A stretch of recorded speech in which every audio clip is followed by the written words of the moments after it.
17 رمضان یوم وصال حضرت عائشہ صدیقہ رضی اللہ عنہا اور غزوہ بدر۔ 17 رمضان المبارک تاریخ اسلام کے دو اہم ترین واقعات کا دن ہے۔ یہی وہ دن ہے جب ام المومنین حضرت عائشہ صدیقہ رضی اللہ عنہا کا وصال ہوا، اور اسی دن اسلام کی پہلی اور فیصلہ کن جنگ غزوہ بدر پیش آئی۔ حضرت عائشہ رضی اللہ عنہا نبی کریم صلی اللہ علیہ وسلم کی محبوب زوجہ اور حضرت ابوبکر صدیق رضی اللہ عنہ کی صاحبزادی تھیں۔ آپ علم، تقوی اور فہم دین میں اعلیٰ مقام رکھتی تھیں۔ آپ نے ہزاروں احادیث روایت کیں اور صحابہ کرام و تابعین کو دین سکھایا۔ آپ کی سیرت پاکیزگی، عبادت اور قرب الہی کی اعلیٰ مثال ہے۔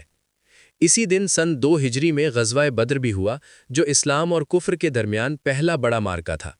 یہ جنگ 313 بے سر و سامان مگر ایمان سے لبریز مسلمانوں اور 1000 سے زائد مشرکین مکہ کے درمیان ہوئی۔